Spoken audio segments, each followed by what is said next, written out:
तुम इसको शांत करना चाहते हो, यानी समुद्र के ऊपरी तल को शांत करना चाहते हो, वो हो नहीं सकता। कैसे होगा? वह तो बाहरी सरकमस्टेंसेस के इफेक्ट में है, प्रभाव में। उसके स्वयं के बस की बात ही नहीं। और जब स्वयं के बस की बात ही नहीं है, तो यह तमन्ना बेकार है।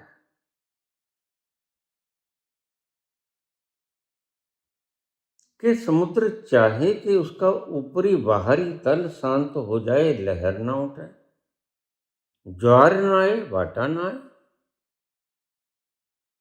क्योंकि वह बाहर की सरकमस्टेंसेस के अधीन है। फिर यह कैसे होगा? क्या हम ऐसे ही तड़पते रहेंगे? नहीं, दो तरीके हैं। घबराओ मत। अब हम उस तल पर चले जा रहे हैं जो तल कभी किसी ने व्याख्यायित नहीं किया। तुम इन वीडियोस को संभाल के रखना।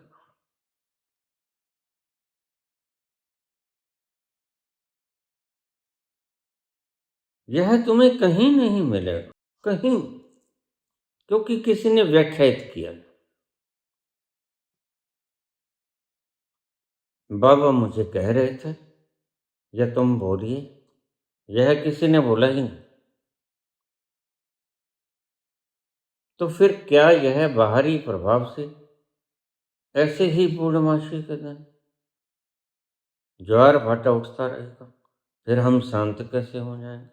दो तरीके। एक तरीका है, इस समुद्र में गहरे तल पे उतर जाओ, जो पहले से ही परिपूर्ण रूप से मौन है। गुरुओं में मत उलझो, गुरु तो तुम्हें भटकाने का है।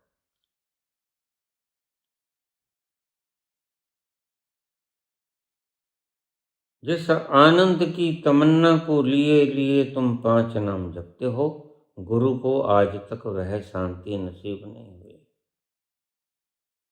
तो हजूर को कैसे हो जाएगा?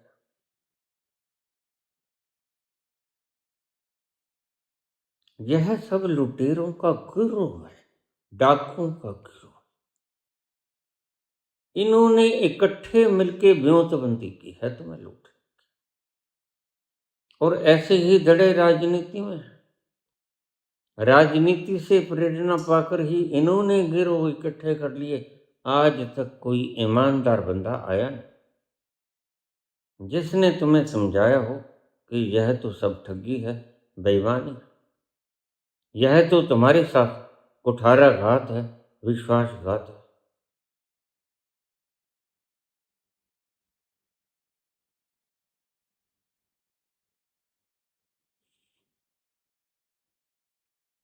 समुद्र की तमन्ना कि मेरा ऊपरी सतह झील की तरह शांत हो जाए, ये नेक्स्ट इम्पॉसिबल है, यह असंभव है, क्योंकि प्रभावित है बाहरी ग्रह नक्षत्रों से, वायुमंडल से। कैसे होगा शांत? तुम कुछ सोचो।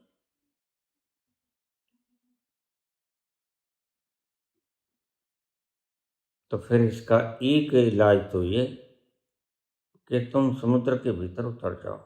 वही मैं रोज कहता हूँ। बाहर तुमने जहां जहां अपनी शक्तियां मोह के रूप में इन्वेस्ट कर रखी हैं, उनको तोड़ लो। गुरु की यही आवश्यकता हो। गुरु जब आपकी बनाई हुई क्लिंगिंग नेसेस को तोड़ता है, तो आप गुरु को गाली निकालते हो। वह तो मात्र आपके घावों को स्टिच कर रहा है। वह तो आपको घावों को मरहम पट्टी कर रहा है। ताकि आपका घाव भर न जाए, मवास चस चस न करे, बड़ा फूड़ा न बन जाए, कहीं ऐसा न हो कि टांग ही काटनी पड़ जाए। वह तो तुम्हारे भले के लिए कर रहा है। तुम बड़े बड़े कमेंट लिख देते हो, इसलिए मैं आखिर में कह देता हूं, भाई तुम आए ही क्यों? किसने बुलाया था? तुमने आते। मैंने तो कभी किसी को कहा नहीं, तुम खुद से ही सुन रहे हो।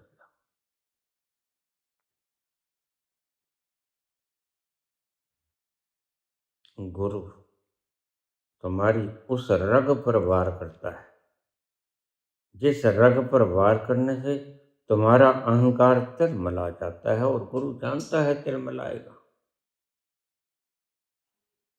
और गुरु जानबूझकर प्रहार करता है। वह तुम्हारे अहंकार को छेड़ता नहीं, वह तुम्हारे अहंकार को भस्मीभूत करना चाहता है। इसलिए संतों ने कहा, गुरु अगर गूंगा भी हो तो कोई बात नहीं, गुरु अगर पागल भी हो तो कोई बात नहीं। तुम्हें लगेगा पागल है, होता है। गुरु गूंगे गुरु पागल है, गुरु के रहियो दास। गुरु तुम्हारे अहंकार को तोड़ेगा, और उसका काम ही नहीं है। अहंकार तो है तुम्हारा, जो तुम्हें भटकाई फिर रहा है। तुमने गलत चीजों को स्वयं का होना मान लिया, फिर गुरु क्या करे, तोड़ेगा ही। तुमने माना यह सारा ढांचा सांचा मैं हूं, ये नाक मैं हूं, मुंह मैं हूं, और गुरु को पता है कि ये तुम नहीं। क्योंकि उस चेतना के अभाव में यह धरती पकड़ लेता है, कहाँ बोलता है। ना बोलता है, ना कहता है कि मैं नहीं कहता वह।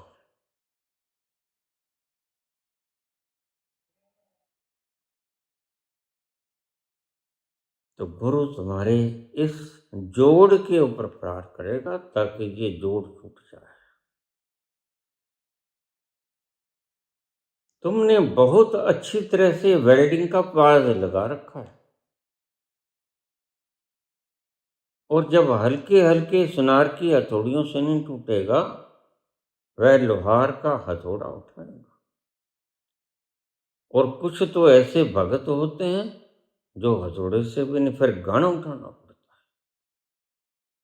और कुछ लोग तो ऐसे हैं जो गण से भी नहीं टूटते, फिर उनको ही खत्म करना होता है। महाभारत इसी बात का प्रमाण है। अर्जुन नेक दिल इंसान है। अर्जुन कहता है, भगवान क्या आप इनके मनों को परिवर्तित नहीं कर सकते? अब कृष्ण हंसते हैं कि जब मैंने घन उठा के मारा इनके, उससे यह पाज नहीं टूटा।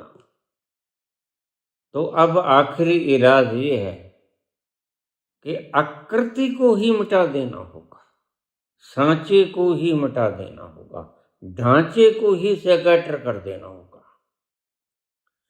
गीता अज्ञानी और ज्ञानी के बीच का संवाद मात्र है, इसके अलावे कुछ भी नहीं। अर्जुन अज्ञानी है, कृष्ण ज्ञानी है। तो कृष्ण ने क्या किया? 40 लाख लोग मार दिए, और मूर्ख जैन मुनि आज उसे 7वें नरक में गिरा रहे हैं। तो बात साफ है कि महावीर जान गए, जैनी नहीं जान पाए। कि जब कोई ऑप्शन बाकी बचती ही नहीं,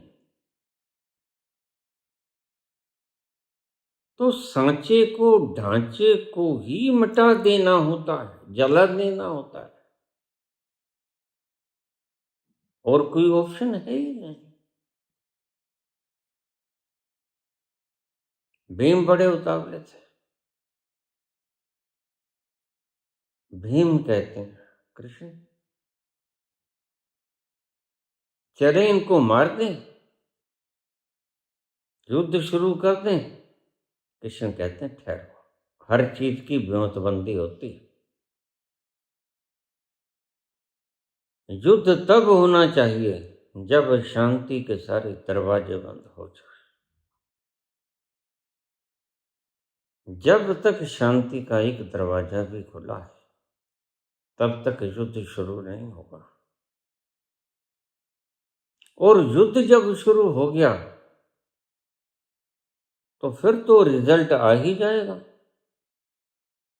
बात तो ये है कि चाहता तो मैं भी हूं कि युद्ध न हो, इसलिए आखिरी प्रयास मैं स्वयं करता हूं। मैं शांति दूत बन के जाऊंगा और उनसे इतनी छोटी सी डिमांड रखूंगा कि इससे छोटी डिमांड फिर और क्या हो सकती है। तो कृष्ण ने कहा, बड़ा सत्कार हुआ। भगवान को सिर आंखों पर ही बिठाना होता है। भगवान की खुशबू ही निराली होती है। तो जब दरबार में पहुंचे, श्री कृष्ण के लिए अलग से ऊंचा सिंहासन बनाया गया था। अतिथि देवो भव हमारी परंपरा रही है।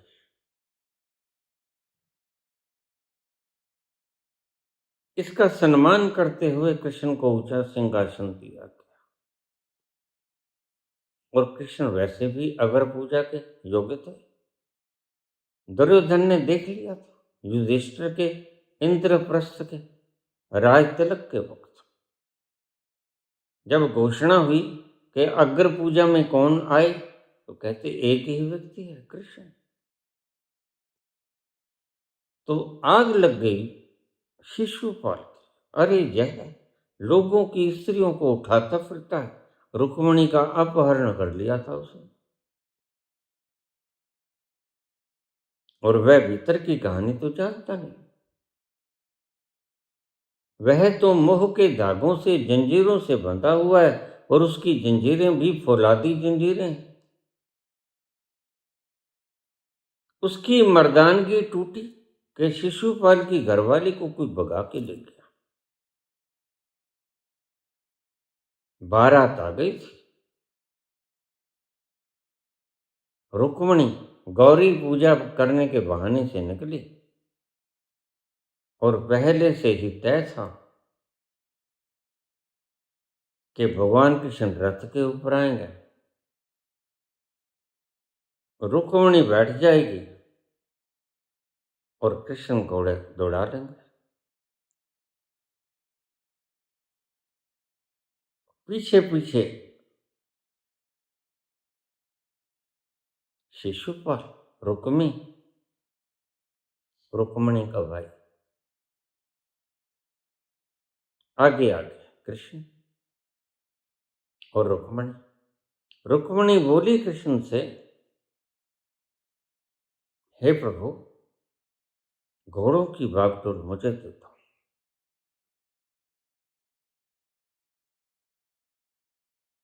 आप गद्दी पर बैठ जाओ। रथ चलाना जानती थी रुक्मिणी, राजा की पुत्री थी।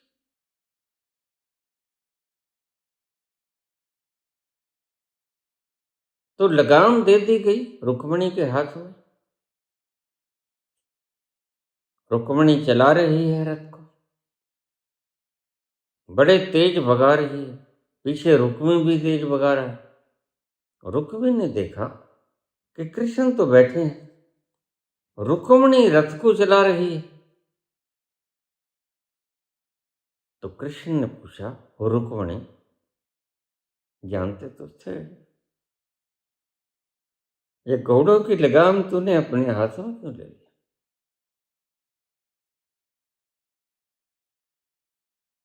रुक्मिणी मंद मंद मुस्कुराई, प्रभु आप जानते तो हैं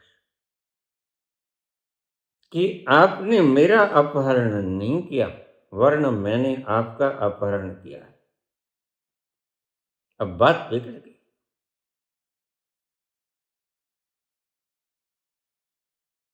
लोग देखेंगे, अगर आप चलाओगे तो लोग देखेंगे कृष्ण रुक्मिणी को भगा के ले गए।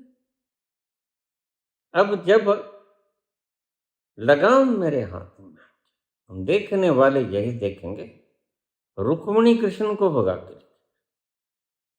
और ऐसा इतिहास में कभी हुआ नहीं, पहला और एकमात्र उदाहरण है। जब स्त्री मर्द को अपहृत करके ले जाए और वो मर्द भी अति शक्तिशाली मर्द, जिसे कोई हरा नहीं सकता, और दोनों हंसे खेले जा रहे हैं और रुक्मी पीछे पीछे जलता हुआ आ रहा है।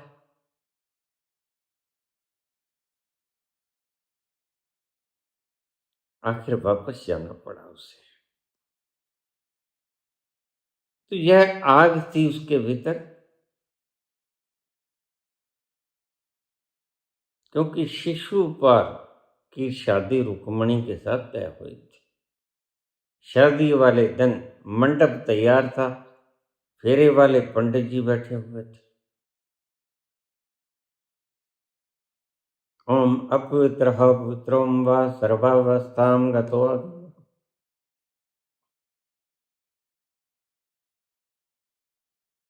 ऐसा मत कर।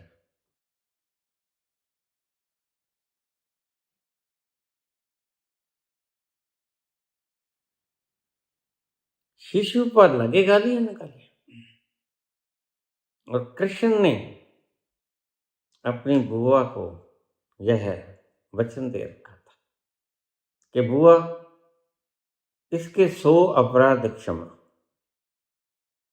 लेकिन ध्यान रखना बुआ, 100 ही अपराध क्षमा करूंगा,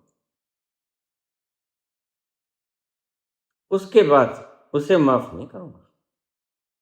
माफी मेरे दरबार में होती नहीं।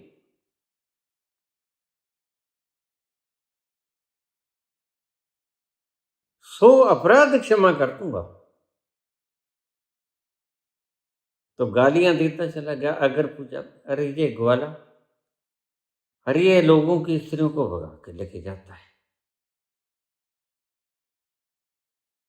यह स्त्रियों को स्नान करते उनके वस्त्र चोरी कर लेता, यह है चोर, यह है लुटेरा, यह है डाकू, लोगों के घरों के माखन चुरा चुरा के खाता, यह है शरारती बदमाश, हाँ, गुलेलों से गोपियों की मटकियां फोड़ देता, यह कर पूजा के योग्य है।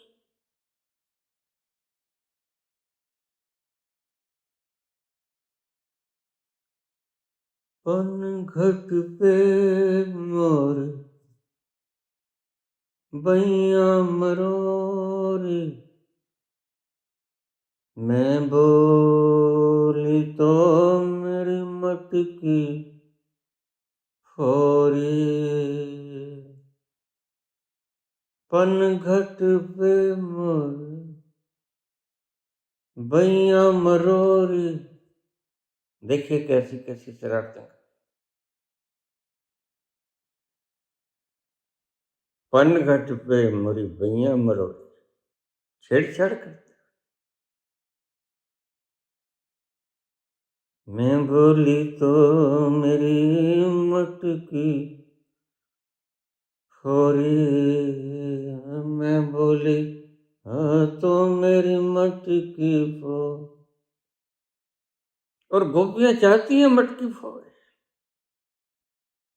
गोपियां चाहती हैं भैया मरोड़े।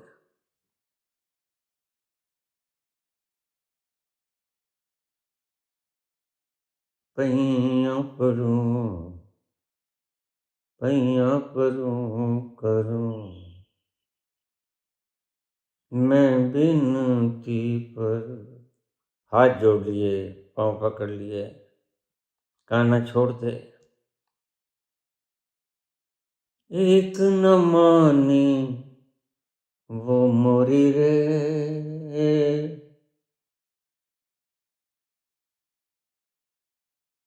मेरी एक भी बात नहीं मानता।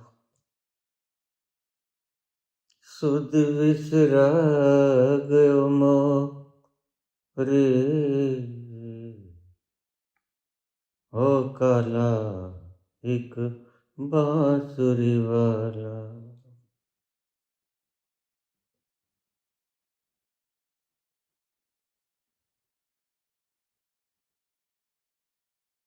तो समुद्र के ऊपर बड़ी उथल पुथल है। मैंने कहा दो रास्ते, एक तो समुद्र की गहरी तलहटियों में चले जाओ, सारी क्लिंगिंग नेस को तोड़ दो, तुमसे नहीं टूटती तो किसी प्रबुद्ध गुरु से। गुरु तुम्हारी सब भ्रांतियों को तोड़ देगा। याद रखना, जो खुद ही भ्रांतियों से युक्त है वह क्या खाक तोड़ेगा। वह तो तुम्हें यही कहेगा राधे राधे करते रहो ठीक हो जाओगे। ये नहीं कहेगा राधे राधे करते रहो यमुना में नाव डूब जाएगा। वो कहेगा तुम मोक्ष हो गया।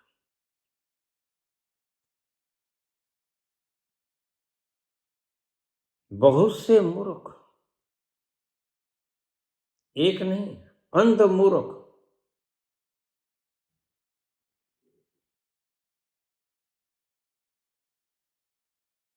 महामूर्ख, अंधकोर, कितने चोर हरामखोर, बाबा कहते कितने जबर कर जाही जोर। कितने राज कर रहे हैं जबर जुल्म से, गद्दी नहीं छोड़ते। कितने ही लोग को गालियां निकाली।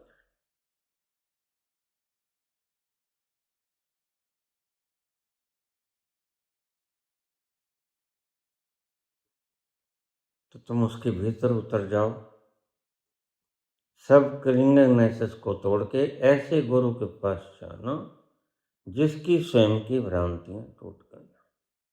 जो स्वयं ही भ्रांत है वो तुम्हें निर्भ्रांत कैसे करेगा।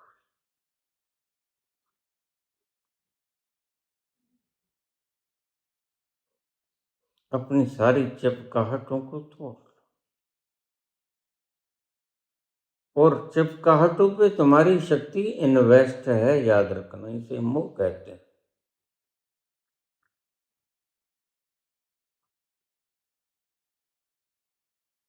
संत जानता है उसका कुछ भी, प्यारी से प्यारी चीज भी उसकी छीन ली जाए तो वह थर्राएगा नहीं, रोएगा नहीं, क्योंकि वह जानता है यह मेरी है। उससे शरीर भी छीन होगा। वह जानता है शरीर मैं नहीं। वह कोई झगड़ा झूठा नहीं करेगा। वो कहेगा ठीक आ जाओ मारो। गांधी अंतिम वक्त में इस पड़ाव पे आ गए थे, इसलिए गांधी ने जरा भी प्रतिकार नहीं किया। कहीं कोई दर्ज हो इतिहास के पन्ने में तो मुझे बता दो। गांधी ने रोका नहीं उसे। गोडसे गोली मारता गया। अब शरीर को दर्द तो होगा, ढांचे दर्द तो हुआ, बहुत पेन हुआ। जब गोली क्रॉस करेगी चेतन चीज में से,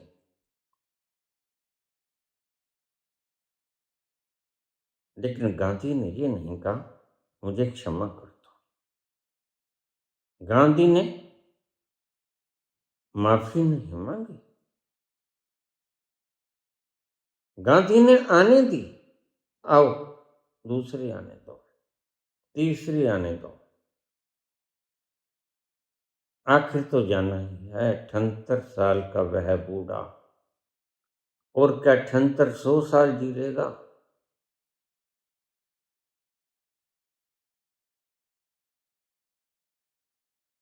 स्वीकार करो, जिस भी हालात में कुदरत तुम्हें ले आए, वो सुंदर हो या विकृत हो, वो अच्छा लगे या महाभयंकर लगे, तुम मात्र स्वीकार कर लेना, क्योंकि तुम तो जानते नहीं, तुम अज्ञान, संत तो जानता है। काहे चीत्कार करते हो? आज नहीं कल यह खो ही जाएगा। अगर तुम न छीनोगे तो एक दिन मौत सभी का शरीर छीन लेती है, वह तो नहीं छोड़ती, तो फिर तुम ही छीन लो। आए तो निराश क्यों जाओगे? चलो, मार दो गोली।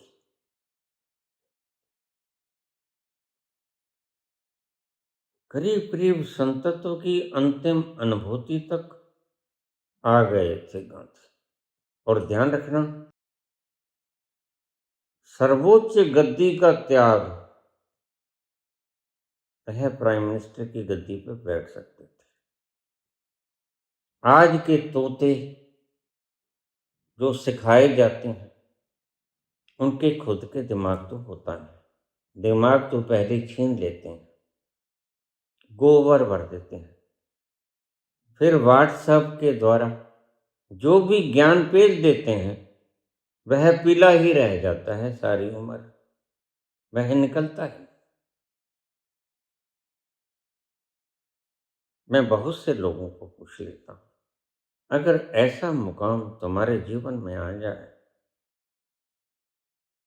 कि प्राइम मिनिस्टर ऑफ इंडिया की कुर्सी तुम्हारे सामने हो और तुम उस पर बैठ सकते हो और रोकने वाला कोई नहीं, वरना तुम्हारा धन्यवाद करने वाले लोग कि प्रभु, हे बापू, तुमने तो बड़ी कृपा की, तुम खुद ही बैठ गए, और कोई अशिक्षित चौथी फेल भी नहीं हो, और बैरिस्टर हो imperial college university of London, और वकालत बड़ी सुंदर कर रहे हो साउथ अफ्रीका में, वहां से आए हो भारत को आजाद कराने का नेतृत्व करने का। इतना कुछ होने के बावजूद भी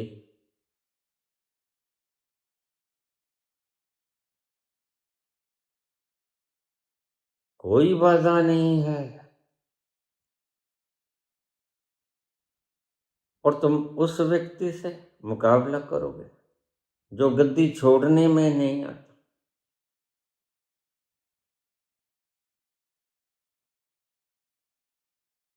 दोनों लोगों का मुकाबला हो सकता है क्या? एक परम भोगी, एक परम त्यागी, भला मुकाबले में रखने वाले पागल हो गए? तुम गाली निकालते जाओ, गांधी को कोई फर्क नहीं पड़ता, ना बुद्ध को कोई फर्क पड़ता है। ध्यान रखना, तुम्हारी गाली बुद्ध का कुछ नहीं बिगाड़ सकती, ना कृष्ण का कुछ बिगाड़ सकती। इसलिए तो कहते हैं 100 गालियां तुम्हें माफ, तो उसे पता है गालियां मेरा कुछ नहीं बिगाड़ सकती, लेकिन इसका ढांचा नष्ट करना भी आवश्यक है, क्योंकि यह बदला नहीं जा सकता, ही कॉन्ट बी चेंज्ड। तो इसका तो वध ही करना होगा। इसलिए श्रोताओ, प्यारे श्रोताओ, जब किसी की मनोवृत्ति बदली ना जा सके तो उसको काटना उसका वध करना ही एकमात्र ऑप्शन रह जाता है। वध कर दो, वंश नाश कर दो, ये तुम्हारे थाली चम्मच खड़काने से कुछ नहीं होगा। 146 करोड़ की जनता है। एक पागल मूर्ख अमेरिका की गद्दी पर बैठे हुए हमको वाया मीडिया गुलाम कैसे बना रहा है, उसकी जरूरत कैसे पड़ गई डोनाल्ड ट्रंप की। यह मेरी बात डोनाल्ड ट्रंप तक पहुंचा देना। उसकी गर्दन मोटी तो है, लेकिन जकड़ में तो आ जाए।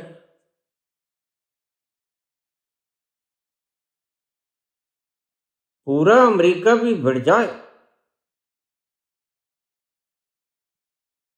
तो हिंदुस्तान के पास चाहे एटम बम हो या ना, उसके हाथ ही हथियार का काम करेंगे।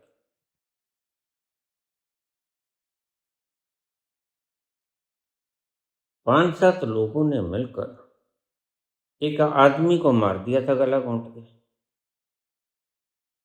तुम नहीं मार सकते क्या? किसी हथियार की क्या आवश्यकता है? ये कृष्ण नीति है। जब कोई समझाने में ना समझे, नारेबाजी से ना समझे और गलत गलत गलत गलत करता जाए और कहे विकास करूंगा, कर दे विनाश और झूठे आंकड़े पेश कर और हमें इनडायरेक्टली गुलाम कर दे। बा मुश्किल तो 10 लाख लोग रोज हम गुलाम कहां से लेके आएंगे? रोज कहां से लेके आएंगे? बलिदानी बच्चा कैसे जन्म दिया जाता, कैसे पाला जाता, माँ बाप से पूछो।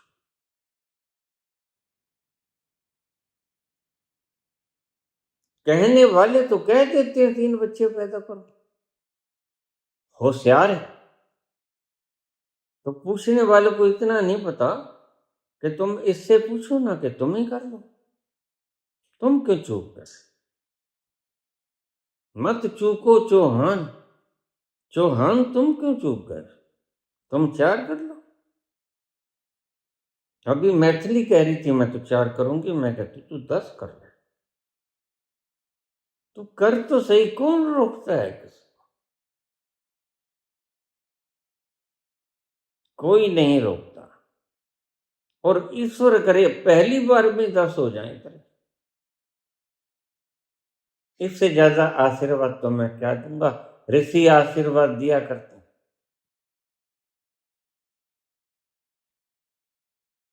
कि तुम 10 पुत्रों की मां बनो। यह आशीर्वाद नया लगेगा तुम्हें। हे देवी, तू 10 पुत्रों की मां बने और 11वां पुत्र तेरा पति ही हो जाए। यह है शास्त्र वचन। तू 10 पुत्रों की मां बने और 11वां पुत्र तेरा पति ही तेरा पुत्र हो जाए। बड़ी दूर की बात है, कभी पूछना, इसके ऊपर पूरे 2 प्रवचन चलेंगे।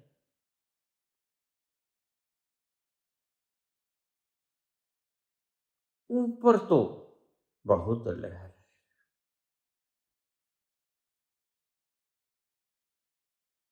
अगर तुम शांत होना चाहते हो, घबरा गए और दीवाना होने की चाहत है तो रुको। घबराने की कोई आवश्यकता नहीं। सब तरफ से अपनी मोह तोड़ लो। आखिर मरकर भी तो मोह टूटता है।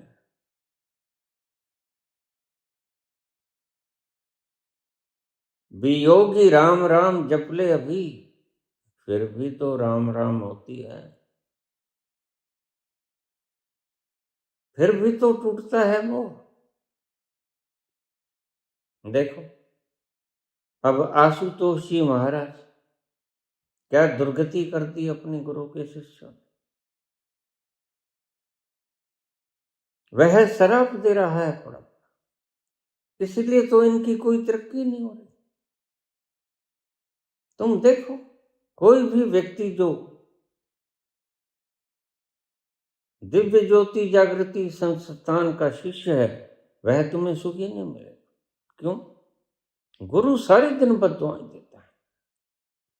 मैंने क्या बिगाड़ा तुम्हारा? मैं कब कह के गया था कि मेरे शरीर को अंतिम संस्कार मत करना? तुम क्यों मुझे ताड़े बैठे हो? मैंने क्या बिगाड़ा तुम्हारा? ईसाइयत में और इस्लामियत में भी अंतिम कब्र तो दे ही जाती है। तुम अंतिम कब्र ही दे दो, तुम गड्ढे में ही दफना दो। यह सारे दिन डोली छेनी खप्पल टप्पल, यह क्या मजाक? यह धर्म है। लेकिन शोर में रहने की आदत हो गई। शोर चाहिए आसपास, खोपड़ी। तुमने देखा दिवाली को पटाखे बच्चे बड़े, जब पटाखा फटता है बच्चा खूब खुश होता है। तुम बच्चों जैसे हो। अभी आवाजों में शोर में आनंद नजर आता है।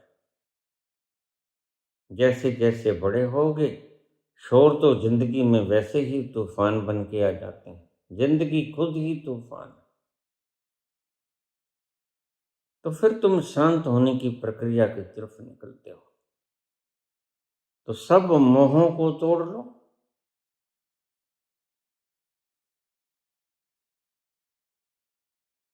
वैसे भी कोई किसी का यहां है नहीं। और संत जान गया, तुम अभी जाने नहीं, फर्क इतना सही है। संत ज्ञानी हो गया, तुम अभी अज्ञानी हो। इतना ही फर्क है कृष्ण में और अर्जुन में। तो तुम शोर से मौन तक, परम मौन तक जाने की यात्रा शुरू कर लो। कैसे होगी ये?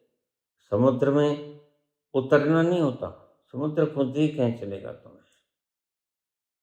कभी डूबना भी पड़ता है आदमी को, समुद्र खुद ही डुबो लेता है।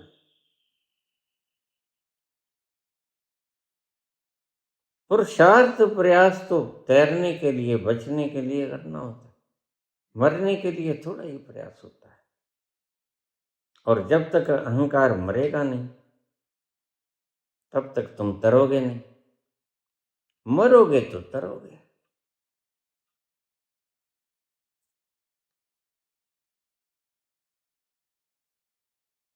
तुम सभी बंधनों को तोड़ दो, तुम भीतर उतरने शुरू हो जाओगे। लेकिन एक बात, धैर्य मत खोना। बाबा इतनी देर हो गई, बाबा इतनी देर हो गई। बहुत रास्ते में भी तुमने चपकाहटें डाल रखी हैं, धीरे धीरे गलेंगी वो। लेकिन परमात्मा न्यायकारी है, विश्वास रखना इस बात पे। इसे ही श्रद्धा और विश्वास कहा गया था। श्रद्धा विश्वास रूपिणो या व्याम बिना न पश्चात। तुम अपने अंतस में उतरना शुरू हो जाओगे,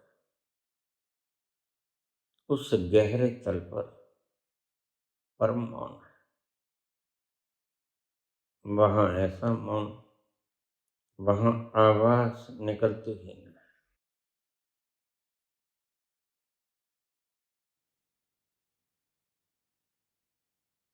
वहां तो तुम लुप्त हो जाते हो। आवाज दे के हमें तुम बुलाओ, आवाज दे के हमें तुम बुला, मोहब्बत में इतना न हमको सताओ, आवाज दे के हमें तुम बुला, मोहब्बत में इतना न हमको सताओ, आवाज दे के। और तुम्हारी ये चिपकाहटें उसे पुकारेंगे, लेकिन याद रखो वह कभी आवाज नहीं देगा तुम लाख कहो कि आवाज दो हमें, वह कहेगा नहीं, शांति रखो, बस मुझे आराम से जीने दो। न होंगे अगर हम तो रोते रहोगे, न होंगे अगर हम तो रोते रहोगे, सदा दिल का दामन भिगोते रहोगे, जो तुम पर मिटा हो, जो तुम पर मिटा हो, उसे ना मिटा, मोहब्बत में इतना न हमको सताओ, आवाज दे के। फिर उस स्थान पे पहुंच जाना जहां से लौट कर कोई नहीं कभी आता।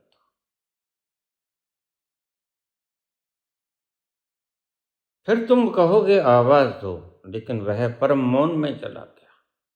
अब नहीं राधे राधे कहेगा वो, अब नहीं राम राम कहेगा वो, वह गया,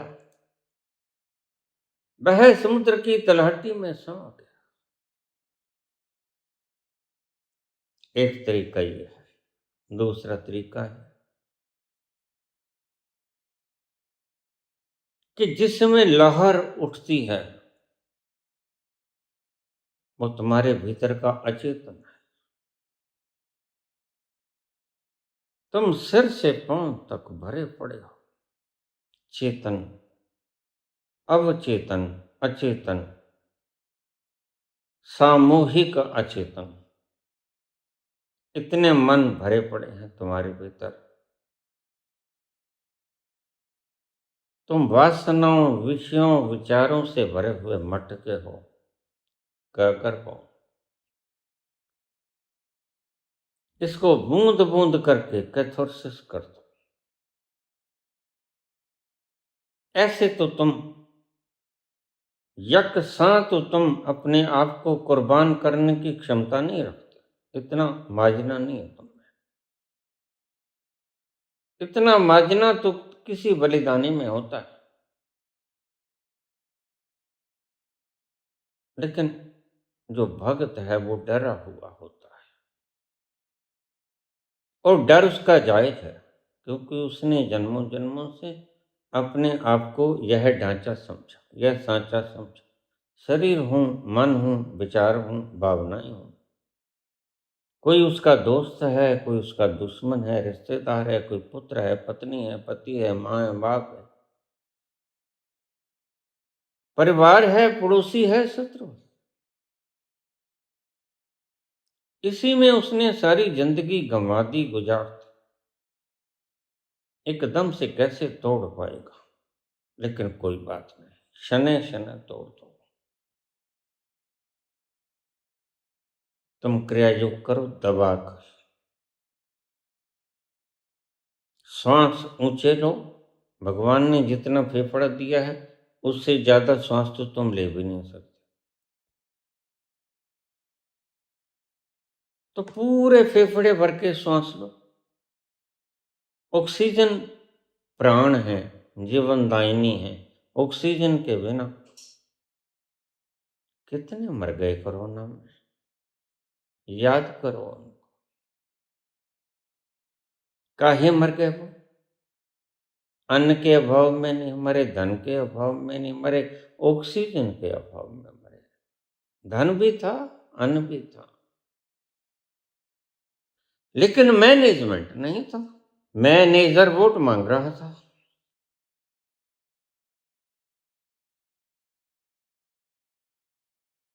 और तुम अभी भी मानने को तैयार नहीं हो कि मैनेजर नहीं मैनेज करना था। तुम क्या समझते हो किसी मंदिर का पुजारी मैनेज कर देता ऑक्सीजन को, या किसी गुरुद्वारा का ग्रंथी कर देता, या किसी चर्च का पादरी कर देता, या किसी मस्जिद का मौलवी कर देता? नहीं, उनकी यह गारंटी ही नहीं थी, उनका ये काम नहीं। दायित्व सौंपा था हमने महामानव को, मोदी जी को। और वो उस वक्त जब गंगा में लाशें तुम बहती देख रहे थे, कुत्ते नोच रहे थे लाशों को, वो दृश्य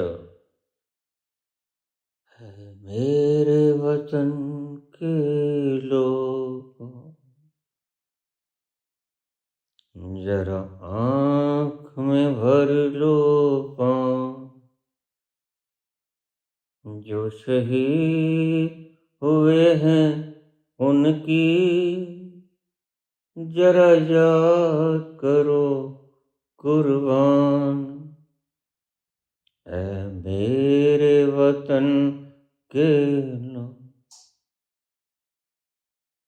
जरा आंख में भर लो पाँव, जो शहीद हुए हैं उनकी जरा याद करो कुर्बान। सपने में मैं नहीं सोचा था कभी कि यह जो चंगा भला आदमी चला फिरता है, इसकी लाश को कुत्ते नोचेंगे। और मैंने देखा अपनी आंखों से, इसकी लाश, गंगा में इसके फूल नहीं बहाए जाएंगे, वरन इसकी लाश ही बहेगी। महामानव की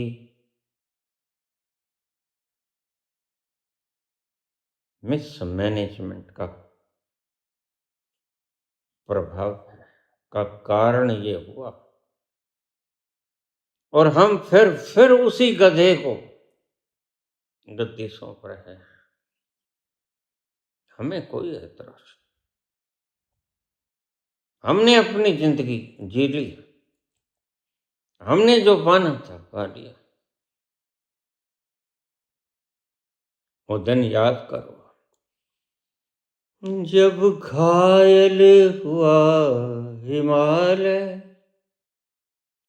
खतरे में पड़ी आजादी, जब घायल हुआ हिमालय, खतरे में पड़ी आजादी, जब तक थी सांस लड़े वो, जब तक थी सांस लड़े वो, फिर अपनी लाश बिछा दी, फिर अपनी लाश बिछा दी, संगीन पे धर कर माथा, सो गए अमर बलिदानी, संगीन पे रख के माथा, बंदूकों पर माथा रख गए, सो गए अमर बलिदानी, जो शहीद हुए हैं उनकी जरा याद करो कुर्बान, ऐ मेरे वतन लो, जरा आँख में भर लो पान, जो शहीद हुए हैं उनकी जरा याद करो कुर्बान।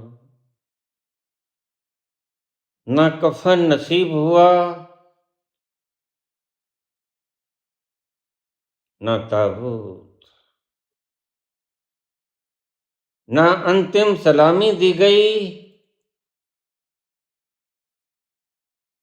ना कबर,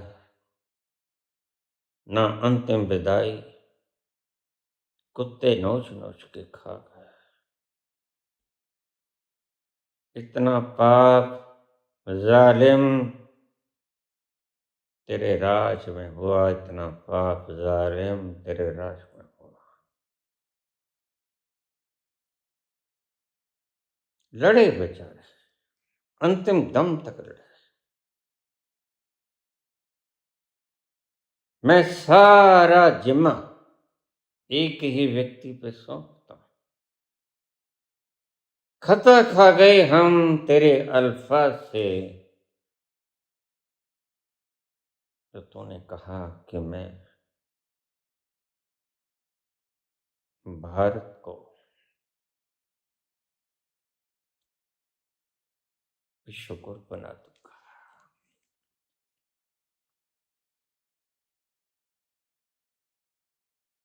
जब तक थी सांस लड़े वो, जब तक थी सांस लड़े वो, फिर अपनी लाश बिछा दी। क्या करते हैं?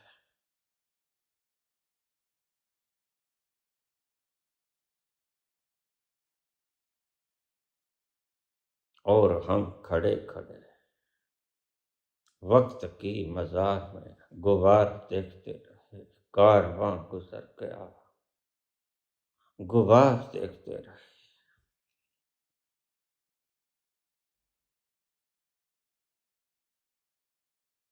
मैनेजर को कोई शर्म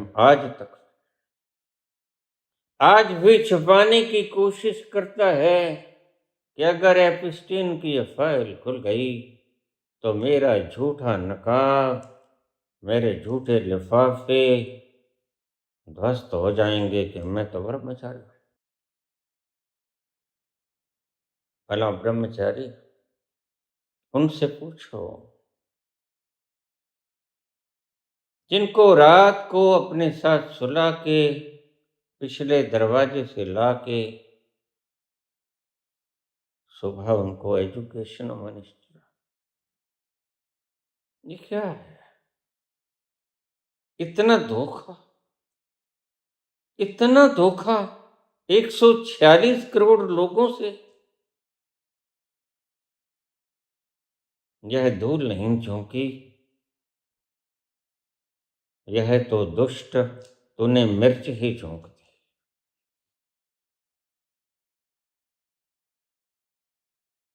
दूसरा है कि तुम्हारा चेतन, अवचेतन, अचेतन, सामूहिक अचेतन,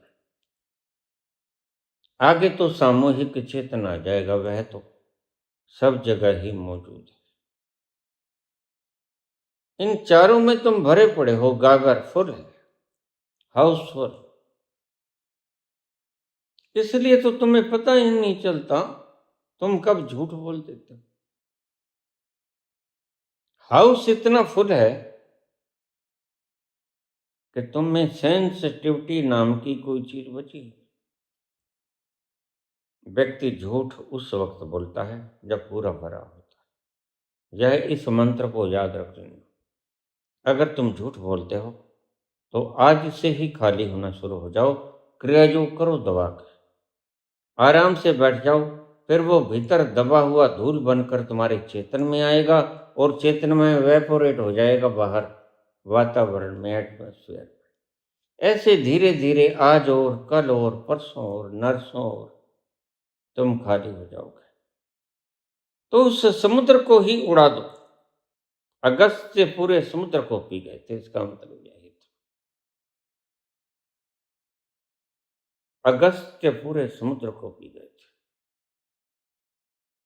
यानी उन्होंने सारे चेतन, अवचेतन, अचेतन, सामूहिक अचेतन को भाप बनकर उड़ा दिया था।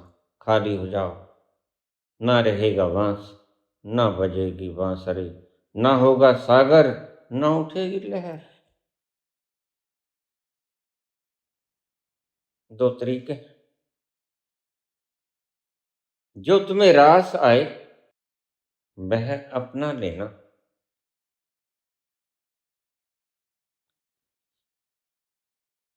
अपनी अपनी तबीयत है। जो तुम्हें आसान लगे वो ही कर लेना। रास्ते दोनों ही मुश्किल है। धीरज मत हार जाना, धीरज रखना। Slow and steady wins the race. तुम एक दिन जीत जाओगे। मैं भी जीता हूं, तुम भी जीत जाओगे।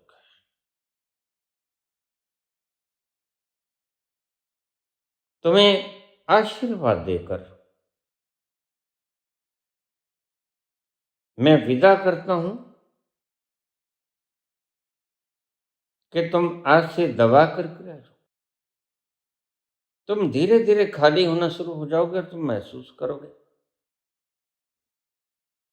कुछ क्रिया योग की मेरी पिछली वीडियोस देख लिया करो, उसके अनुसार ही तुम सारी चीजें समझ जाना।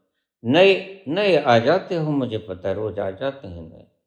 उन्होंने पिछला साहित्य जाना नहीं होता, जबकि 2-3 हजार वीडियोस लंबी लंबी पड़ी हैं, उन्हें सुनो।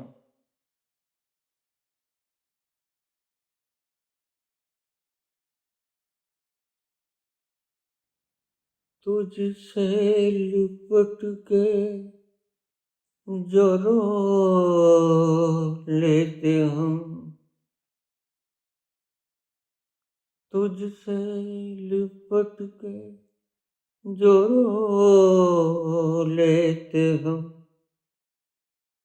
आंसू नहीं थे ये मोती से कम। तुझसे लिपट के जो रो लेते हम, आंसू नहीं थे ये मोती से कम। तेरा दामन नहीं,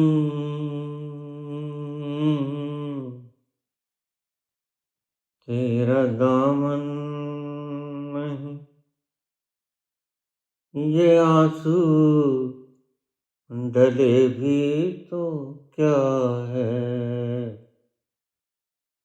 एक तू ना मिला, एक तू ना मिला, सारी दुनिया मिले भी तो क्या है। मेरा दिल ना खिला, मेरा दिल ना खिला, सारी बगिया खिले भी तो क्या है। एक तू ना मिला, तू ना मिला, तू ना मिला।